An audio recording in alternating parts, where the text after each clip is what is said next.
Back to our YouTube channel medical and nurses. मेरा नाम है कीर्ति। तो आज हम बात करेंगे मिडवाइफरी के बहुत ही इंपॉर्टेंट एमसीक्यूज़ की। तो यहाँ पर मोर देन 35 एमसीक्यूज़ रहेंगे आपके लिए।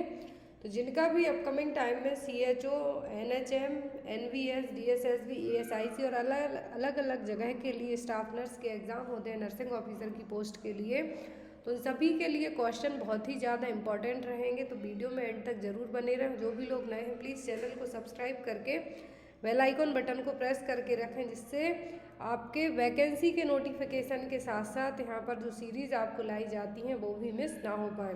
तो अब अपकमिंग टाइम में अलग अलग जगह सीएचओ का एग्ज़ाम होने वाला है। कर्नाटक में एग्ज़ाम होने वाला है सीएचओ का, एंड एनएचएम स्टाफ नर्स के एग्ज़ाम होते जा रहे हैं। यूपी एनएचएम के फॉर्म फिलअप हो रहे हैं और एनवीएस के भी फॉर्म फिलअप हो रहे हैं। तो अलग अलग जगह के लिए जो वैकेंसी निकली हैं, तो एक जो यहाँ पर क्वेश्चन होंगे सभी के लिए हेल्पफुल रहेंगे।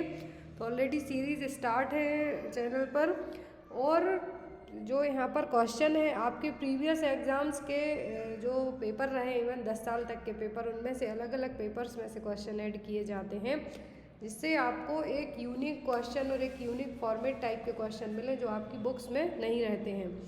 तो यहाँ पर क्वेश्चन नंबर फर्स्ट है, which of the following nutrients inadequate intake in pregnancy will leads to neural tube defect in children. Pregnancy में किस न्यूट्रिएंट्स की इनएडिक्वेसी के कारण, कमी के कारण न्यूरल ट्यूब डिफेक्ट्स होने के चांसेस बढ़ जाते हैं? ऑप्शन में नियासिन, राइबोफ्लेविन, फॉलिक एसिड या फिर थायामीन। तो यहाँ पर सभी विटामिन के नाम दिए हुए हैं। तो किसकी कमी के कारण एनटीडी के चांस बढ़ जाते हैं न्यूरल ट्यूब डिफेक्ट के? तो वह फॉलिक एसिड। तो कंसीव करने के पहले ही या फिर कंसीव करने से ही डॉक्टर्स प्रिस्क्राइब कर देते हैं फॉलिक एसिड और फॉलेट की टैबलेट्स। क्यों? क्योंकि ये जब कंसीव करने के टाइम से ही, क्योंकि स्टार्टिंग के 3 to 4 मंथ है जो पूरी स्पाइनल कॉर्ड डेवलप होना स्टार्ट होती है बच्चों में, तो उसी डिफेक्ट को, न्यूरल ट्यूब डिफेक्ट को बचाने के लिए, प्रिवेंट करने के लिए क्या किया जाता है? फॉलिक एसिड और फॉलेट की टैबलेट्स दी जाना स्टार्ट की जाती हैं। तो एक क्वेश्चन और बनता है आपको एग्जाम में कि प्रेगनेंसी में फॉलिक एसिड कब से स्टार्ट किया जाता है, फर्स्ट, सेकंड या फिर थर्ड ट्राइमेस्टर से? तो फर्स्ट ट्राइमेस्टर यदि ऑप्शन है तो ठीक है। इनकेस आता है कंसीव करने के टाइम से लेके, तो आप उसको मार्क कीजिए, क्योंकि आपका आंसर वही होगा। कंसीव करने से लेके या फिर कंसीव हो गया है उसके बाद से ही फॉलिक एसिड दिए जाना स्टार्ट कर दिए जाते हैं प्रेग्नेंट लेडी को, जिससे बच्चे को हम न्यूरल ट्यूब डिफेक्ट की प्रॉब्लम से बचा सकें। तो यहाँ पर आपका आंसर क्या होगा? सी, फॉलिक एसिड। नेक्स्ट है यहाँ पर, during the implantation phase of pregnancy which of the following factors में कॉज द ब्लीडिंग। तो इम्प्लांटेशन के टाइम पर, प्रेगनेंसी में जो इम्प्लांटेशन होता है, जो एम्ब्रियो इम्प्लांट होगा, तो उस टाइम पर कौन से फैक्टर हैं जो ब्लीडिंग का कारण बनेंगे? थोड़ी बहुत ब्लीडिंग होना स्टार्ट हो जाती है, रेयर केस में होती है, एक्चुअल में इम्प्लांटेशन ब्लीडिंग होती है, स्पॉटिंग होने लगती है किसी किसी को। तो एक कौन से फैक्टर हैं जो ब्लीडिंग का कारण बनेंगे? ऑप्शन में है embryo formation, erosion of endometrial blood vessels, presence of primary germ cells या फिर जाइगोट फॉर्मेशन। तो इम्प्लांटेशन फेज ऑफ प्रेगनेंसी में कुछ ऐसे फैक्टर्स होते हैं जिनके कारण ब्लीडिंग हो सकती है। तो वो क्या है यहाँ पर अकॉर्डिंग टू ऑप्शन के? तो वो erosion of endometrial blood vessels. क्या है? Erosion of endometrial.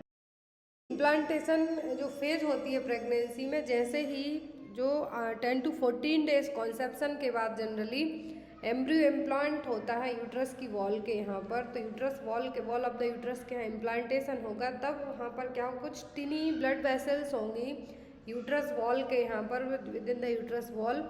तो क्या होंगी? ब्रेकआउट होना स्टार्ट हो जाती है, उनमें ब्रेकडाउन होने लगता है, जिसके कारण है जो बेसिकली बहुत ही स्पॉटिंग टाइप की ब्लीडिंग होगी या फिर बहुत ही मामूली या नॉर्मल ब्लीडिंग होगी, तो उसको क्या कहा जाता है? Implantation bleeding. तो यहाँ पर जो मेन रीज़न होता है इम्प्लांटेशन ब्लीडिंग का, वो क्या होता है? एंडोमेट्रियल ब्लड वेसल्स में इरोजन होना या फिर थोड़ा बहुत उनमें क्या होना? टूट फूट होना, तो टिनी एंडोमेट्रियल ब्लड वेसल्स हैं उनमें। तो यहाँ पर आपका आंसर क्या होगा? Erosion of endometrial. A woman is hospitalized for the management of cervical incompetence. Which of the following treatment option should be ideally considered for her management? तो यहाँ पर सर्वाइकल इनकॉम्पिटेंस की एक फीमेल है जो क्या हुई है, एडमिट हुई है हॉस्पिटल में। तो यहाँ पर उसके एडमिट होने के बाद उसके लिए कौन सा ट्रीटमेंट है जो अपनाया जाएगा? ऑप्शन में है dilatation and curettage D and C, suction evacuation, cervical dilatation या फिर सर्वाइकल सर्कलेज। तो यहाँ पर आपको बताना है कि कौन सा ऑप्शन है जो सही होगा। तो यहाँ पर वुमेन को क्या प्रॉब्लम है? सर्वाइकल इनकॉम्पिटेंस की प्रॉब्लम है। तो ऐसे केस में क्या किस तरीके से है जो हम मैनेज करेंगे? सर्वाइकल इनकॉम्पिटेंस को मैनेज करने के लिए क्या किया जाएगा? तो यहाँ पर ऑप्शन में D and C, suction evacuation, cervical dilatation, cervical cerclage. Cervical incompetence को मैनेज करने के लिए क्या किया जाएगा? Cervical cerclage. सर्वाइकल सर्कलेज क्या है? एक तरीके का मेडिकल प्रोसीजर होता है जिसमें डॉक्टर सिंगल स्टिच करते हैं आपकी सर्विक्स के चारों ओर, जिससे यूट्रस को ओपन करने में हेल्प मिले। तो यहाँ पर इससे क्या होगा? The stitch sieves your cervix closed. Generally जो सर्वाइकल सर्कलेज की प्रोसेस होती है इसमें सिंगल स्टिच लगाया जाता है आपकी सर्विक्स के चारों तरफ। सर्विक्स के चारों तरफ ही इसमें क्या किया जाता है, जिससे प्रेगनेंसी में, अर्ली प्रेगनेंसी में मिसकैरेज और प्रीटर्म के लिए हम प्रिवेंट कर सकते हैं। तो यहाँ पर यदि सर्वाइकल इनकॉम्पिटेंस की पेशेंट आती है या फिर आपको एक पूछा जाता है कि सर्वाइकल सर्कलेज क्यों यूज़ किया जाता है, क्या प्रोसीजर है, तो प्रीटर्म प्रेगनेंसी को या फिर ट्विन प्रेगनेंसी है तो उनमें मिसकैरेज को प्रिवेंट करने के लिए सर्वाइकल सर्कलेज है जो किया जाता है। तो यहाँ पर आपका आंसर क्या होगा? Cervical cerclage. नेक्स्ट है यहाँ पर A nurse midwife noticed few of the cotyledons are missing in the placenta of a woman who had just delivered a baby through normal vaginal delivery. Which of the following postpartum complication could the new mother develop in this situation? तो यहाँ पर कुछ जो placenta में बहुत सारे कोटिलिडॉन्स होते हैं उनमें से कुछ मिस है। जिस वुमन की डिलीवरी हुई है उसने जस्ट अपने बेबी को डिलीवर किया है, वो भी नॉर्मल वेजाइनल डिलीवरी से। तो नॉर्मल वेजाइनल डिलीवरी हुई है, कुछ कोटिलिडॉन्स मिसिंग है प्लेसेंटा में से। तो इसमें कौन सा पोस्टपार्टम कॉम्प्लिकेशन डेवलप हो सकता है? जो न्यू मदर है, जो वुमेन है, उसको कौन से कॉम्प्लिकेशन डेवलप हो सकते हैं? ऑप्शन में pulmonary embolism, deep vein thrombosis, sepsis या फिर हेमरेज। तो जो कोटिलिडॉन्स मिसिंग है यहाँ पर, तो ये किसकी तरफ इशारा करते हैं? हेमरेज की तरफ। तो इस तरीके के केस में जो कॉम्प्लिकेशन डेवलप होगा वो क्या होगा? हेमरेज। और मैं आपको बता दूं जो हेमरेज होता है, पोस्टपार्टम हेमरेज होता है, उसके कारण इंडिया में सबसे ज़्यादा मैटरनल डेथ होती हैं।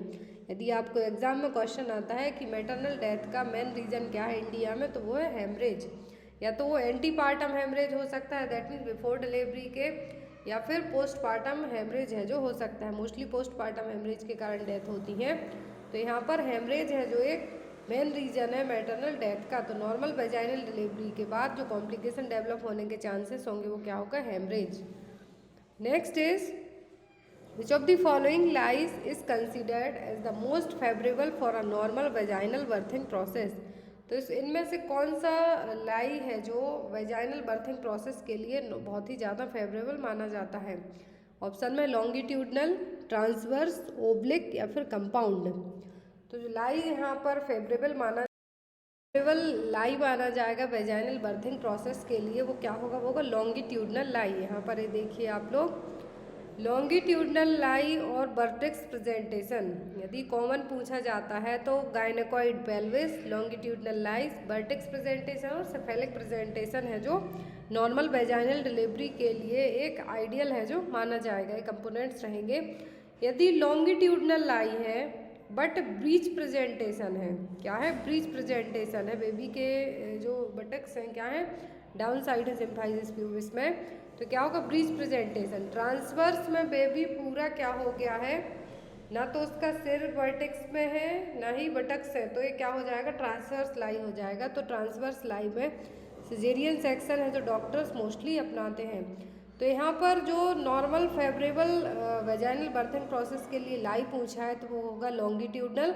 यदि प्रेजेंटेशन पूछते तो वो होता वर्टेक्स और सेफेलिक प्रेजेंटेशन, जिसमें हेड डाउन पोजीशन में रहेगा।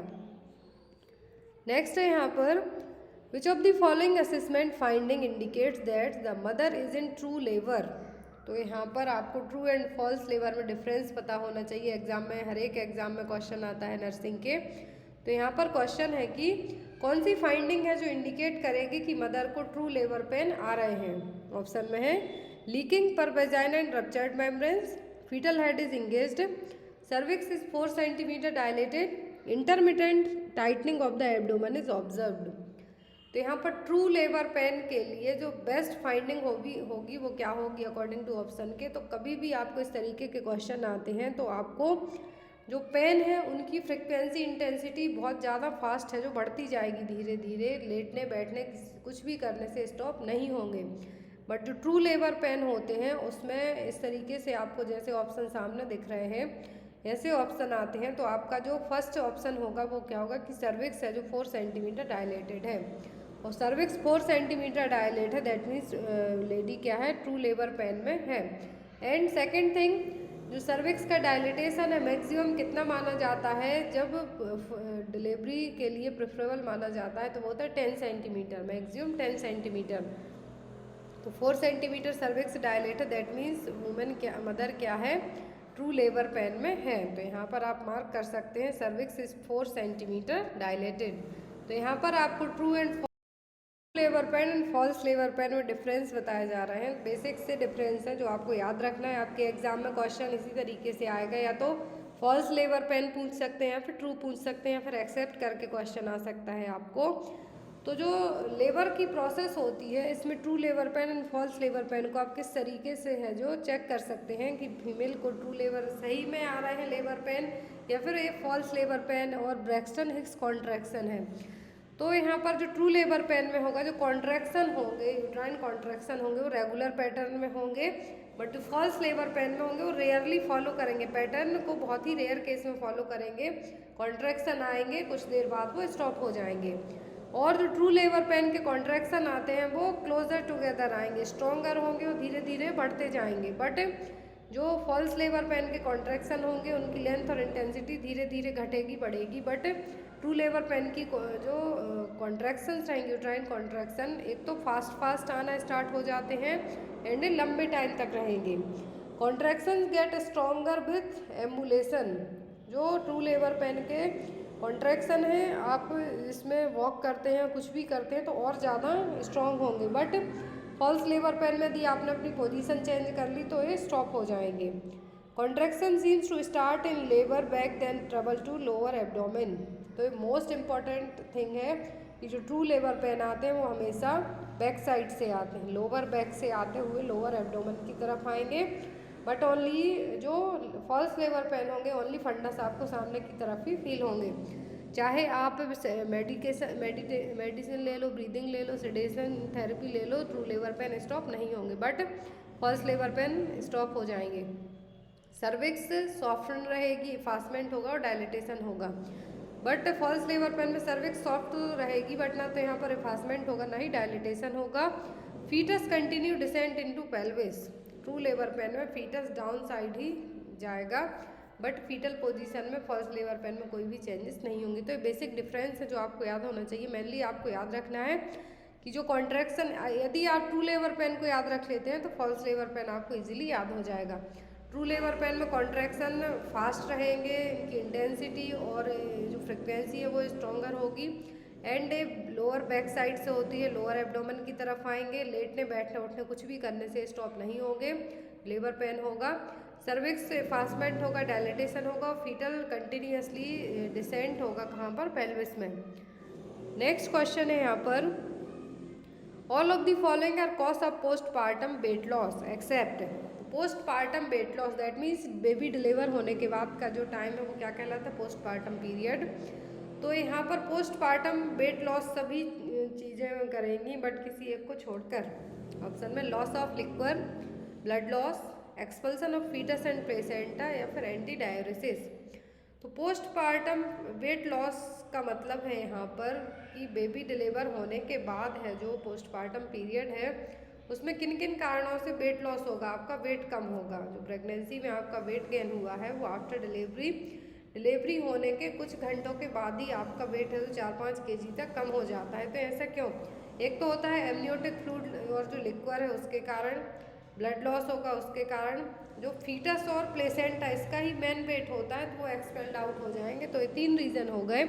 अब यहाँ पर एंटी डायलिसिस के कारण पोस्टपार्टम वेट लॉस नहीं होगा, तो यहाँ पर आपका आंसर क्या होगा? Anti dialysis. Postpartum weight loss किस किस के कारण होता है? लिक्वर के कारण, ब्लड लॉस के कारण, फीटस और प्लेसेंटा एक्सपेल्ड आउट होने के कारण। Next is a woman in the postnatal period returns to the hospital after 4 weeks with the complaint that her baby, whose birth weight was 2.9 kg, is not getting enough breast milk. Which of the following assessment finding will indicate that the baby is getting sufficient amount of breast milk? यदि कोई women hospital आई है 4 week के बाद, baby deliver होने के 4 हफ्ते के बाद वो अपने बेबी को हॉस्पिटल लेके आई है, बेबी का वेट है 2.9 kg और वो कह रही है डॉक्टर से, नर्सेज से कह रही है कि उसको इनफ ब्रेस्ट मिल्क उसके बेबी को नहीं मिल पा रहा है, तो यहाँ पर कौन सी फाइंडिंग होगी जो इंडिकेट करेगी कि बेबी को सफिशिएंट अमाउंट में ब्रेस्ट मिल्क मिला है? उसकी माँ को बस ऐसे फील हो रहा है, सभी माँ को फील होता है। सेम केस यहाँ पर है कि वुमेन को फील हो रहा है कि उसके बेबी का वेट 2.9 kg ही है, 4 वीक हो गए डिलीवरी के लिए। तो यहाँ पर कौन सी फाइंडिंग बताएगी कि बेबी को सफिशिएंट अमाउंट है जो ब्रेस्ट मिल्क का मिला है? ऑप्शन में है the baby has maintained her birth weight, the baby is being fed on demand, the mother is exclusive breast feeding her baby, the baby has gained approximately 350 gram of weight. तो यहाँ पर ऐसे case में आप 4 week का baby है already, तो ऐसे केस में आप जो फाइंडिंग आपको होगी वो क्या होगी कि बेबी का जो वेट है एटलीस्ट 350 ग्राम है जो बढ़ा है या नहीं। तो sufficient amount of breast milk मिला है बेबी को, तो कैसे पता चलेगा? The baby has gained approximately 350 gram of weight. Delivery के बाद स्टार्टिंग के 5 to 10 डेज तक बेबीज़ का जो बर्थ वेट होता है उसके थोड़ा बहुत बर्थ वेट के बाद क्या होता है? घटता है वजन, देन आफ्टर बढ़ना स्टार्ट हो जाता है। तो यहाँ पर 4 वीक की बात की जा रही है। बेबी का वेट अभी रिसेंट में कितना है, सॉरी बर्थ वेट कितना था? 2.9 kg था बेबी का बर्थ वेट, तो 4 वीक में कितना बढ़ गया होगा? 350 ग्राम। तो यहाँ पर जब आप बेबी का बर्थ वेट चेक करते हैं तो जो सफिशिएंट ब्रेस्ट मिल्क मिला है उसको कि नहीं, कैसे पता चलेगा कि बेबी का जो वेट है एटलीस्ट 350 ग्राम है जो बढ़ गया होगा। नेक्स्ट इज द प्रधानमंत्री सुरक्षित मातृत्व अभियान PMSMA was launched by the Ministry of Health and Family Welfare, Government of India. The program aims to provide assured, comprehensive and quality antenatal care free of cost universally to all pregnant women on which day of the month. तो यहाँ पर PMSMA जो योजना है, प्रधानमंत्री सुरक्षित मातृत्व अभियान योजना है जो, इसके तहत ये जो योजना लाई गई थी इसमें क्या किया गया था? जो प्रेग्नेंट मदर थी उनके लिए एंटीनेटल केयर फ्री कॉस्ट में ऑल इंडिया में जितनी भी वुमेन है उनके लिए दी जानी थी। तो ये महीने की किस तारीख को है जो केयर है जो दी जाती थी, तो या फिर रिपोर्टिंग फॉर्मेट हम इसको कह सकते हैं एक तरीके से। तो यहाँ पर जो केयर दी जाती है कब दी जाती है? 9th of every month, मतलब कि महीने की 9 तारीख को, 12th of every month, first Friday of every month या फिर second Wednesday of every month. तो PMSAY स्कीम के तहत जो एंटीनेटल मदर को जो केयर दी जाती है वो कब दी जाती है?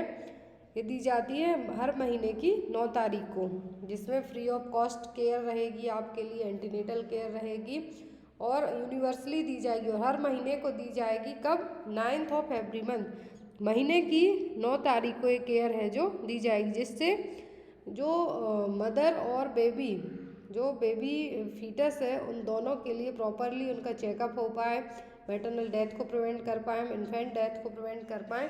इन सभी चीज़ों के लिए प्रधानमंत्री मातृत्व सुरक्षित अभियान योजना लाई गई थी, ministry of health and family welfare ने लेके आया था। हर महीने की 9 तारीख को एक केयर है जो प्रेग्नेंट वुमेन को दी जाती है। Next is which of the following factors may contribute to a slightly higher blood sugar level in a pregnant woman during the postprandial hours than in the non-pregnant state? तो यहाँ पर question है आपके लिए कि कौन से फैक्टर हैं जो slightly higher blood sugar level होगा। जो प्रेग्नेंट वुमेन है उनमें वो खाना खाएंगी, खाना खाने के बाद जो पोस्ट प्रेंडियल आवर है यहाँ पर खाना खाने के बाद का जो टाइम है उनमें जो ब्लड शुगर लेवल है थोड़ा सा हाई हो जाएगा as compare to non pregnant state के। यदि आप कंपेयर करते हैं कोई फीमेल प्रेग्नेंट है और दूसरी वुमेन प्रेग्नेंट नहीं है, नॉन प्रेग्नेंट स्टेज में है, तो जो प्रेग्नेंट है उसने खाना खाया, खाना खाने के बाद उसका ब्लड शुगर लेवल थोड़ा सा हाई होगा as compare to non pregnant state की जो दूसरी वुमेन है उसके। तो ऐसा क्यों होगा, कौन से फैक्टर इसका कारण बनेंगे।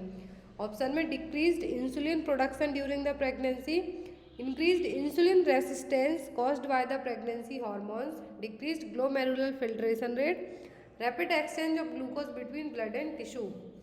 तो जो यहाँ पर हाई ब्लड शुगर लेवल का कारण बनता है पोस्ट प्रेंडियल आवर्स में प्रेगनेंसी में as compare to non pregnant stage के, क्यों, क्योंकि जो इंसुलिन का सीक्रेशन है वो तो बढ़ेगा ही साथ यहाँ पर रेसिस्टेंसी भी होगी उस इंसुलिन की, क्यों, जो प्रेगनेंसी में अलग अलग हार्मोन सीक्रेट हो रहे हैं उसके कारण। तो यहाँ पर आपका आंसर क्या होगा, increased insulin resistance caused by pregnancy hormones. Next is eclampsia is characterised by following except. तो इक्लेम्सिया में सभी चीज़ें देखने को मिलेंगी किसी एक को छोड़कर। ऑप्शन में है blood pressure is greater than 160/110 mm of Hg, marked proteinuria, mild facial oedema या फिर सीजर्स। तो इक्लेम्सिया में जो मेन सिम्टम होते हैं वो क्या होता है, ब्लड प्रेशर हाई होगा, प्रोटीन्यूरिया होगा एंड सीजर्स आ सकते हैं। और जो फेशियल एडिमा नहीं होगा, यहाँ पर जो एडिमा आपको देखने को मिलेगा जनरली लेग्स में देखने को मिलेगा। तो यहाँ पर जो माइल्ड फेशियल एडिमा की बात हो रही है नहीं होगा, तो आंसर क्या होगा आपका यहाँ पर सी। अब हम यहाँ पर बात करेंगे इक्लेम्सिया और प्री इक्लेम्सिया की। तो यहाँ पर इक्लेम्सिया में हमने सीजर्स क्यों नोट आउट किए, क्योंकि ये प्री इक्लेम्सिया में नहीं आते हैं। ये देखिए इक्लेम्सिया और प्री इक्लेम्सिया दोनों प्रेगनेंसी में होने वाले हाइपरटेंशन की सिचुएशन है, प्रेगनेंसी इंड्यूस्ड हाइपरटेंशन हम जिनको कहेंगे। तो इन दोनों में डायस्टोलिक ब्लड प्रेशर ही ज़्यादा बढ़ता है एज़ कम्पेयर टू सिस्टोलिक के। तो डायस्टोलिक ब्लड प्रेशर कितना हो जाएगा, more than 90 to 109 plus proteinuria होगा।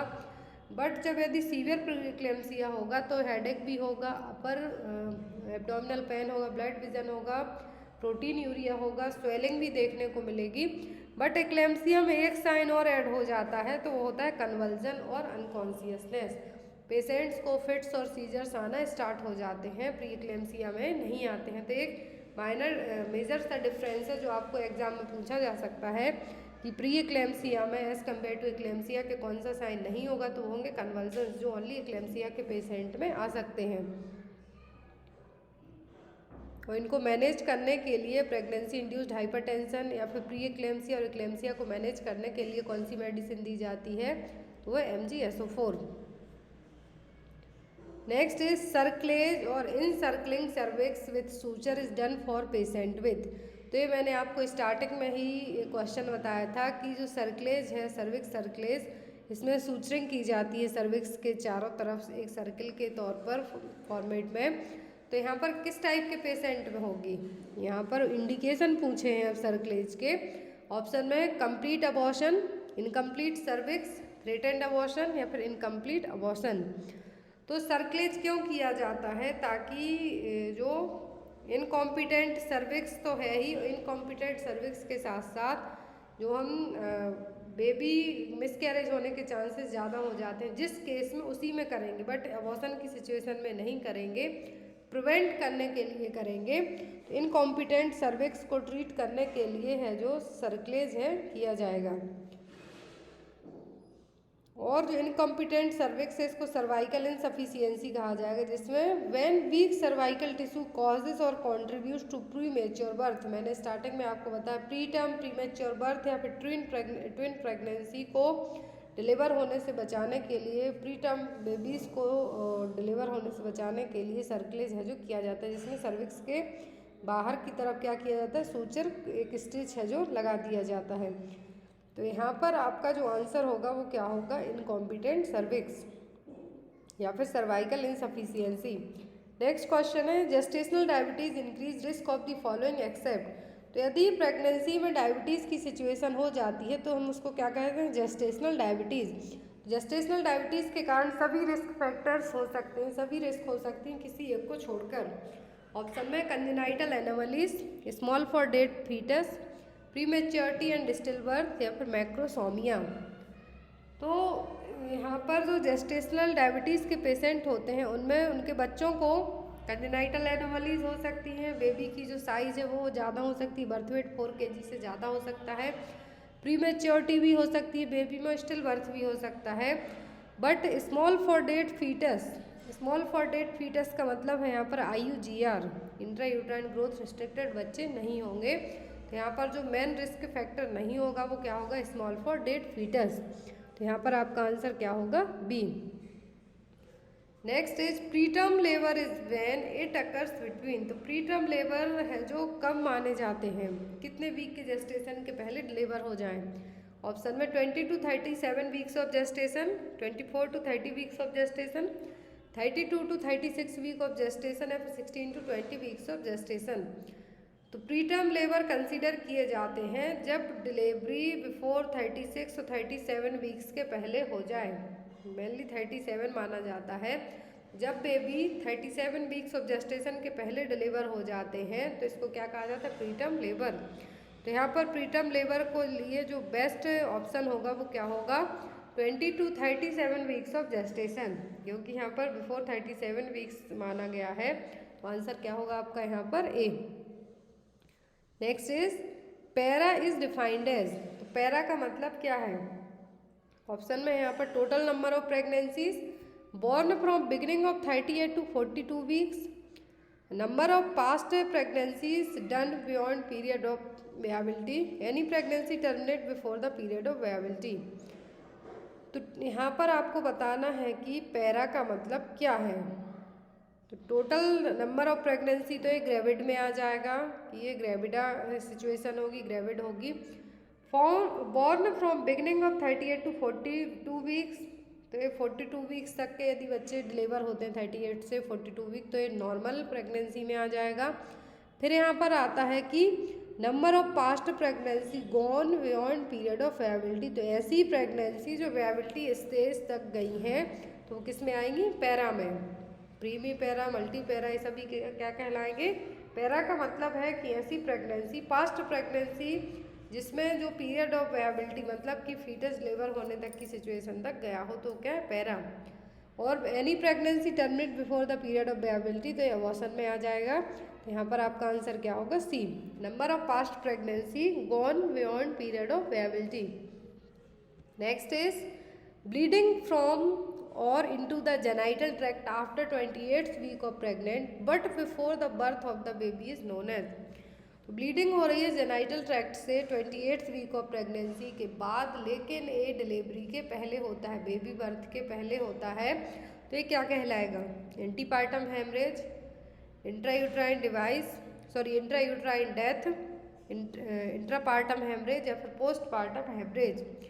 तो यहाँ पर आपको बताना है कि 28th वीक के बाद प्रेगनेंसी में, 28th वीक की प्रेगनेंसी के बाद लेकिन बेबी डिलीवर होने के पहले जो जेनाइटल ट्रैक्ट से ब्लीडिंग होती है, वैजाइनल ब्लीडिंग होती है, वो क्या कहलाएगा, वो कहलाएगा एंटीपार्टम हेमरेज। क्या कहलाएगा, एंटीपार्टम हेमरेज। यदि यही ब्लीडिंग आफ्टर बेबी डिलीवर होने के बाद होती तो ये कहलाती पोस्टपार्टम हेमरेज।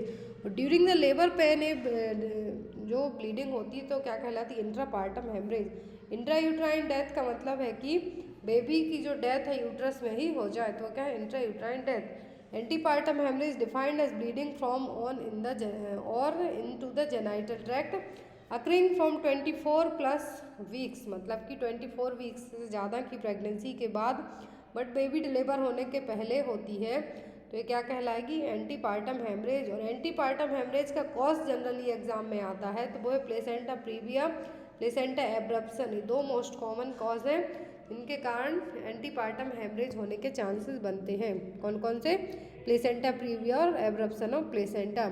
पोस्टपार्टम के लिए पूछते तो यूट्राइन एटर्निसिटी है जो मोस्ट कॉमन रीजन होता है पोस्टपार्टम हेमरेज का। और यहाँ पर जो antepartum haemorrhage, postpartum haemorrhage, intrapartum haemorrhage, इनमें से क्वेश्चन एग्जाम में आते हैं तो जनरली PPH और APH के क्वेश्चन हमेशा आते हैं। या तो एंटीपार्टम हेमरेज पूछ लेंगे या फिर दोनों पूछ सकते हैं। तो पीपीएच में प्राइमरी और सेकेंडरी पोस्टपार्टम हेमरेज आता है आपको। एंड देन एक इमेज बेस्ड क्वेश्चन होता है जो आपको नेक्स्ट जो क्लास रहेगी गायनेकोलॉजी में उसमें बताएंगे, क्योंकि उसमें से बहुत सारे क्वेश्चन आपको एग्जाम में आते हैं। तो यहाँ पर आई होप आपको ये चारों टर्म है जो क्लियर हो गए होंगे। नेक्स्ट क्वेश्चन है यहाँ पर, the connection between umbilical vein and inferior vena cava in the fetal life is known as. तो ऐसा कनेक्शन कब रहता है, फीटल लाइफ में ही रहेगा अम्बिलिकल वेन और इंफीरियर वेना केवा के बीच में। ऑप्शन में ductus venosus, ductus आर्टरियोसिस, pulmonary artery या फिर अम्बिलिकल आर्टरी। तो जो कनेक्शन रहता है किसके बीच में, अम्बिलिकल वेन और इंफीरियर वेना केवा के बीच में फीटल लाइफ में, तो क्या कहलाता है, डक्टस विनोसिस। जब अम्बिलिकल आर्टरी की और अम्बिलिकल वेन की बात हो रही है तो एग्जाम में क्वेश्चन आता है, तो जो अम्बिलिकल कॉर्ड होती है उसमें 2 अम्बिलिकल आर्टरी होती हैं और एक अम्बिलिकल वेन होती है, जो कि अम्बिलिकल वेन ऑक्सीजनेटेड ब्लड को कैरी करती है और अम्बिलिकल आर्टरीज क्या करती हैं, डीऑक्सीजनेटेड ब्लड को कैरी करती हैं। तो यहाँ पर आपको याद रखना है कितनी आर्टरी कितनी वेन्स होती हैं, कौन क्या करता है, इनका फीटल लाइफ में क्या कनेक्शन है, क्या फंक्शनिंग है, कौन कब है जो क्लोज हो जाता है, भी एग्जाम में आता है। तो फीटल सर्कुलेशन को ऑलरेडी चैनल पर 2 से 3 वीडियोस अपडेटेड हैं, तो आप उनको एक बार रीचेक कर लें, एग्जाम में आपको क्वेश्चन है जो आ सकते हैं। तो यहाँ पर फीटल लाइफ में अम्बिलिकल वेन और इंफीरियर वेना केवा के बीच के कनेक्शन को क्या कहते हैं हम, ductus venosus. Next is in the second stage of labour which of the following injection is given to improve uterine contraction. तो सेकेंड स्टेज ऑफ लेबर में कौन सा इंजेक्शन देंगे हम जिससे यूट्राइन कॉन्ट्रैक्शन को और अच्छे से लाया जा सके और अच्छा इम्प्रूव किया जा सके, ताकि फास्ट यूट्राइन कॉन्ट्रैक्शन आए जिससे सर्विक्स है जो डायलेट हो जाए। तो ऑप्शन में डाइजेपाम, ऑक्सीटोसिन, मिथार्जिन या फिर नन ऑफ द एबव। तो यूट्राइन कॉन्ट्रैक्शन को इम्प्रूव करने का काम कौन करता है, ऑक्सीटोसिन हार्मोन। तो यहाँ पर ऑक्सीटोसिन हार्मोन को इंजेक्ट किया जाता है। ऑक्सीटोसिन यूट्राइन कॉन्ट्रैक्शन को तो इम्प्रूव करेगा ही, साथ ही पोस्टपार्टम हेमरेज को प्रिवेंट करने का काम भी करेगा। और मिल्क इंजेक्शन का काम भी कौन करता है, ऑक्सीटोसिन हार्मोन, जिसको लेट डाउन रिफ्लेक्स हार्मोन कहते हैं हम। तो वो कौन काम करेगा, ऑक्सीटोसिन ही वो काम भी करेगा। Next is normal position of uterus. Uterus की नॉर्मल पोजीशन क्या होती है, ऑप्शन में anteversion and anteflexion, dorsiversion and dorsiflexion, anteversion and dorsiflexion या फिर नन ऑफ द अबव। तो यहाँ पर आपको बताना है कि जो नॉर्मल यूट्रस की पोजीशन कैसी होती है, एंटीवर्जन एंड एंटीफ्लेक्शन। नॉर्मल यूट्रस होती है किस टाइप से प्रेजेंट रहेगी, एंटीवर्जन और एंटीफ्लेक्शन मोड में। और इसकी आपको एग्ज़ाम में जनरली क्वेश्चन ये भी आता है कि जो नॉन प्रेग्नेंट यूट्रस का जो वेट होता है वो कितना होता है, तो होता है 60 ग्राम, और प्रेगनेंसी में 1000 ग्राम तक है जो पहुंच जाता है। और जब पोस्टपार्टम टाइम के बाद बेबी डिलीवर होने के बाद जो यूट्रस और जितने भी रिप्रोडक्टिव ऑर्गन है जो नॉर्मल सिचुएशन में रिवर्ट होते हैं, वो प्रोसेस क्या कहलाती है, involution. Next is A 31-year-old multipara is admitted to the birthing room after initial examination reveal her cervix to be at 8 centimeter, completely effaced, and at 0 station what phase of labor is she? तो यहाँ पर 31 साल की multipara admit हुई है hospital में। Initial examination में पता चला कि सर्विक्स ऑलरेडी 8 सेंटीमीटर डायलेट हो चुकी है, इफासमेंट कंप्लीट है, सर्विक्स इफासमेंट कंप्लीट है, स्टेशन 0 है। तो किस फेज में लेबर की है, active phase, latent phase, transitional phase या फिर एक्सपल्सिव फेज। तो यहाँ पर 8 सेंटीमीटर सर्विक्स डायलेटेशन है और इफासमेंट भी 100% 0 स्टेशन है। तो किस फेज में है, ट्रांजिशनल फेज ऑफ लेबर में। Next is which of the following leads to greenish discolouration of the amniotic fluid. तो एमनियोटिक फ्लूइड का कलर यदि ग्रीनिश कलर का है तो किस सिचुएशन को बताएगा, लेन्यूगो को, मेकोनियम को, वर्निक्स को या फिर हाइड्रोमनियोस को। तो greenish discolouration of amniotic fluid है यदि, तो क्या है, मेकोनियम प्रेजेंट है। एमनियोटिक फ्लूइड में क्या है, मेकोनियम प्रेजेंट है, जिसके कारण जो क्या है, एमनियोटिक फ्लूइड का कलर कैसा है, ग्रीनिश कलर का है। अब यहाँ पर एमनियोटिक फ्लूइड की एक तो एबनॉर्मेलिटीज़, मतलब कि एमनियोटिक फ्लूइड कम है या ज़्यादा, दूसरी है कलर एबनॉर्मल अपीयरेंस के कारण। तो पहले हम बात करेंगे क्योंकि क्वेश्चन यहाँ पर हमने कलर को लेके ही है, एमनियोटिक फ्लूइड के डिस्कलरेशन को लेके भी है। तो ग्रीनेस है, दैट मीन्स एमनियोटिक फ्लूइड में मेकोनियम, जो बेबी का फर्स्ट पासिंग स्टूल है वो है। बेबी के फर्स्ट पासिंग स्टूल को क्या कहते हैं? मेकोनियम। यदि एमनियोटिक फ्लूइड का कलर गोल्डन येलो कलर का है तो क्या है? RH इनकम्पेटिबिलिटी प्रेजेंट है। ग्रीनिश येलो एमनियोटिक फ्लूइड है, मतलब कि पोस्ट मैच्योरिटी प्लेसेंटा है, सॉरी पोस्ट मैच्योर पेशेंट है, मतलब डिलीवरी 42 वीक्स के बाद हुई है। डार्क मरून कलर का है या फिर डार्क रेड कलर का है तो एक्सीडेंटल हेमरेज होने के चांसेस ज़्यादा हैं। डार्क ब्राउन कलर का है तो डेड फीटस या फिर स्टिल बर्थ है जो होने के चांसेस हैं, इंट्रायूट्राइन डेथ हो गई है बेबी की। ब्लड स्टैंड है, तो यदि कुछ ब्लड के स्टैंड है एमनियोटिक फ्लूइड में तो प्लेसेंटल एब्रप्शन है या फिर वैसा प्रीविया की सिचुएशन डेवलप हुई है, तो एबनॉर्मेलिटी है एमनियोटिक फ्लूइड के अपीयरेंस को लेके। अब बात करेंगे हम इसकी फ्रिक्वेंसी को लेके या फिर इसके वॉल्यूम को लेके, तो एमनियोटिक फ्लूइड में दो एबनॉर्मेलिटीज मेन होगी, एक तो होगी ओलिगोहाइड्रोमनियोस, दूसरी पॉलीहाइड्रोमनियोस। तो इसमें जो एमनियोटिक फ्लूइड इंडेक्स होता है जनरली, तो यदि ओलिगोहाइड्रोमनियोस की सिचुएशन डेवलप हुई है तो इसमें क्या होगा? Defined as reduced amniotic fluid. Oligo का मतलब होता है कम, तो यहाँ पर ओलिगोहाइड्रोमनियोस का मतलब क्या होगा कि एमनियोटिक फ्लूइड का लेवल क्या है? कम। तो जब एमनियोटिक फ्लूइड इंडेक्स का जो लेवल लेस देन 5 सेंटीमीटर हो जाए और vertical pool less than 2.5 centimetre हो जाता है, तब ये सिचुएशन क्या कहलाती है? ओलिगोहाइड्रोमनियोस। पॉलीहाइड्रोमनियोस का मतलब होता है कि जब जो एमनियोटिक फ्लूइड इंडेक्स है वो मोर देन 25 सेंटीमीटर और जो वर्टिकल पूल है मोर देन 8 सेंटीमीटर हो जाता है, तो क्या कहलाएगा? पॉलीहाइड्रोमनियोस। 2000 ml है amniotic fluid, more than 2000 ml है, इसको पॉलीहाइड्रोमनियोस कहते हैं। और यहाँ पर इसमें जो वर्टिकल पूल एग्जाम में आता है जिसमें जो एमनियोटिक फ्लूइड इंडेक्स का है, यदि इंडेक्स पूछते हैं मोर देन 25 सेंटीमीटर और यदि वर्टिकल पूल पूछते हैं तो मोर देन 8 सेंटीमीटर। दोनों चीज़ें याद रखनी है। वर्टिकल पूल का मतलब है कि एमनियोटिक फ्लूइड के लेवल में जो बेबी वर्टेक्स पोजीशन में कितना है जो डिप है, तो क्या कहलाएगा? Vertical pool. नेक्स्ट है यहाँ पर several minutes after a vaginal delivery nursing assessments reveal gush of blood from the client's vagina, umbilical cord, lightning and a globular shaped uterus. Nurse should suspects which of the condition.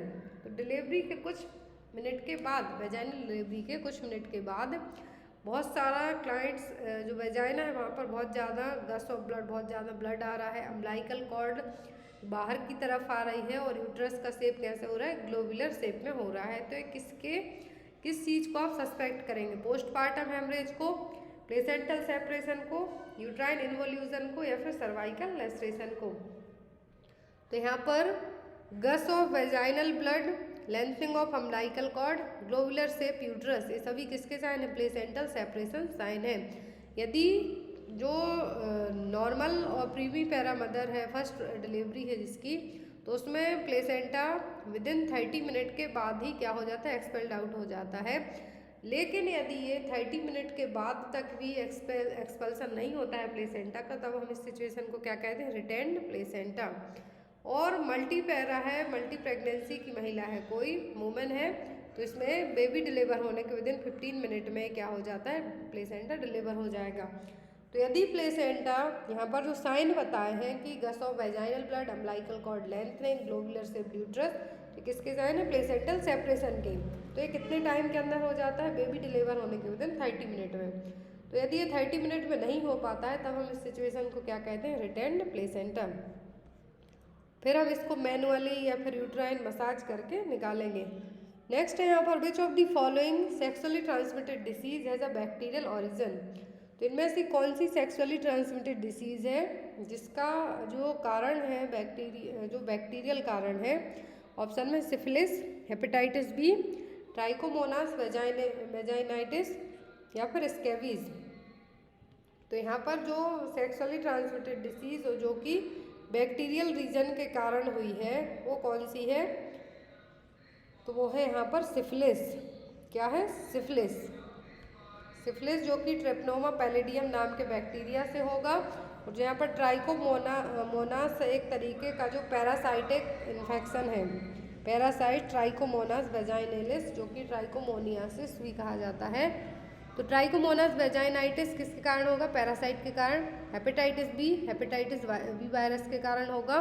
स्कैबिस each might के कारण होगा। तो यहाँ पर जो sexually transmitted disease जो कि bacterial, जिसका कारण क्या है? बैक्टीरिया, तो वो सिफिलिस, और इसका जो पॉजिटिव एजेंट है वो क्या है? ट्रिप्नोमा पैलिडियम नाम का बैक्टीरिया।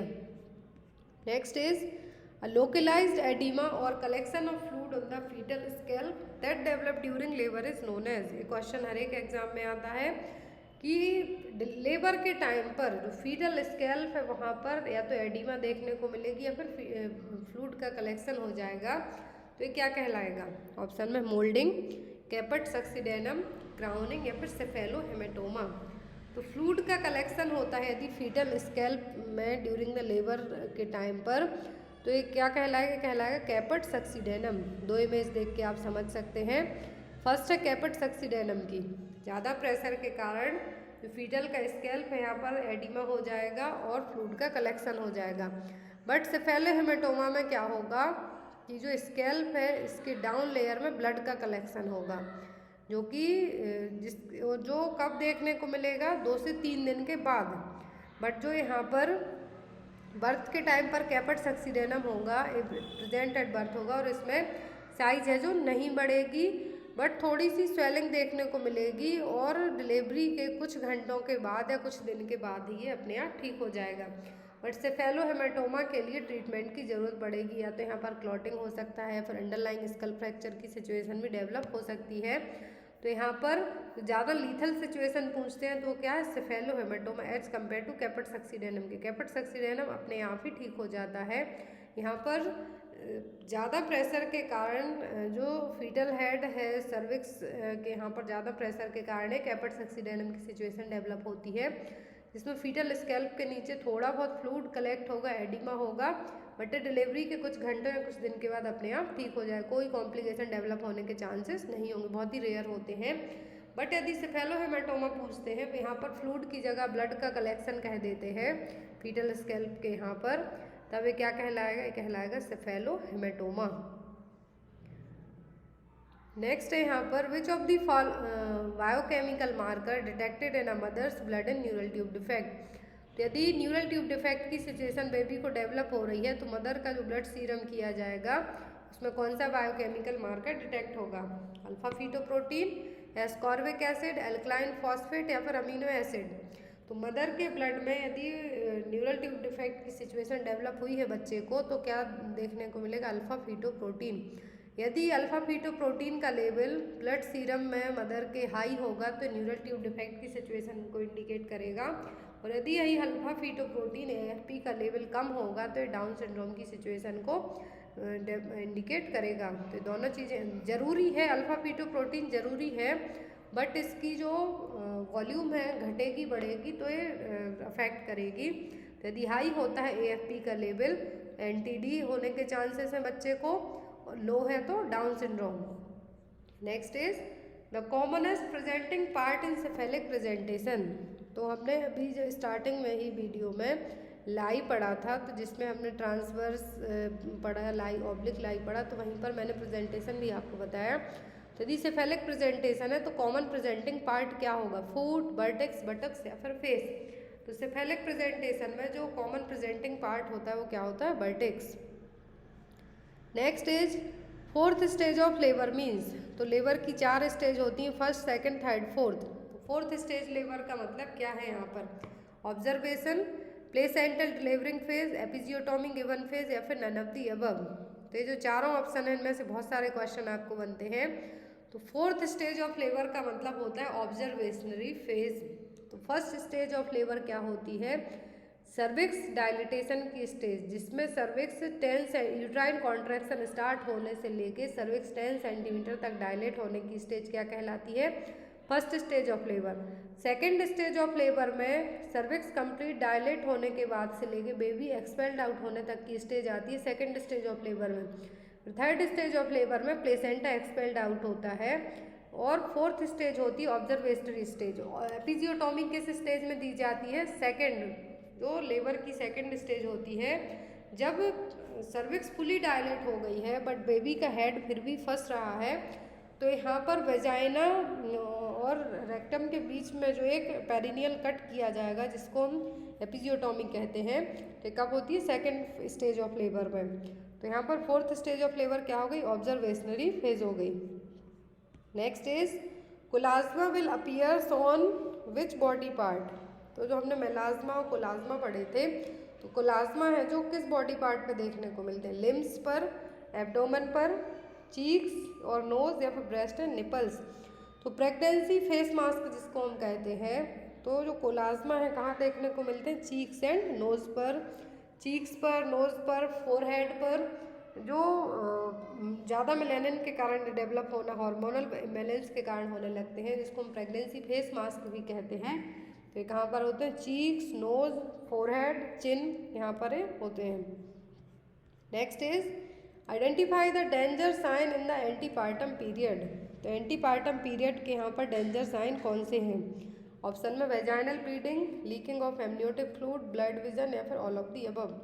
तो यदि एंटीपार्टम हेमरेज होता है 24th week of gestational period में, बट बिफोर बेबी डिलीवर होने के पहले जो ब्लीडिंग होगी वो एंटीपार्टम पीरियड, एंटीपार्टम हेमरेज कहलाती है। और एंटीपार्टम पीरियड में यदि वेजाइनल ब्लीडिंग होती है, एमनियोटिक फ्लूइड लीक होता है, ब्लड विजन होता है, तो क्या है? सभी डेंजर साइन हैं जो हो सकते हैं।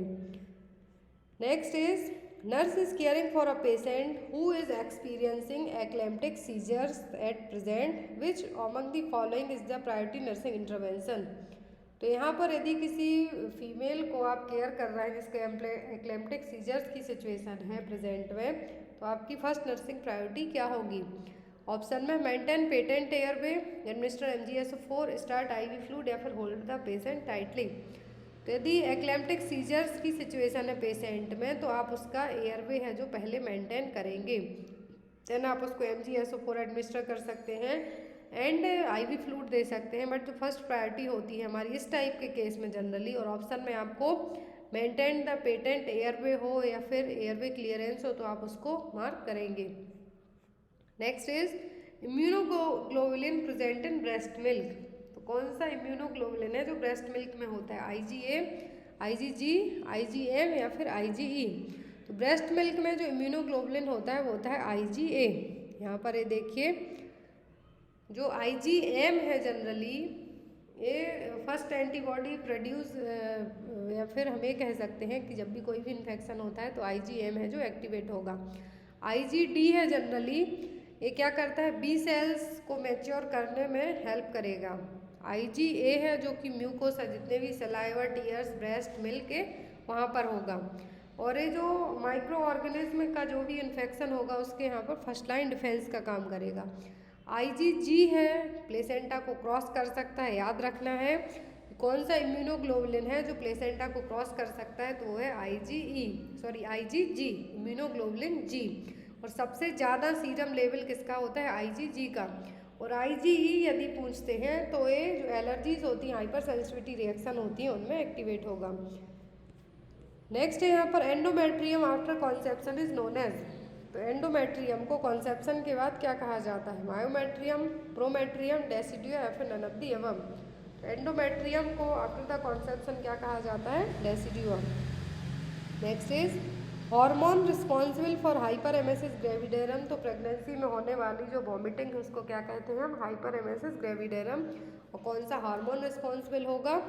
ऑप्शन में relaxin, progesterone, human placenta lactogen या फिर ह्यूमन कोरियोनिक गोनेडोट्रोपिन।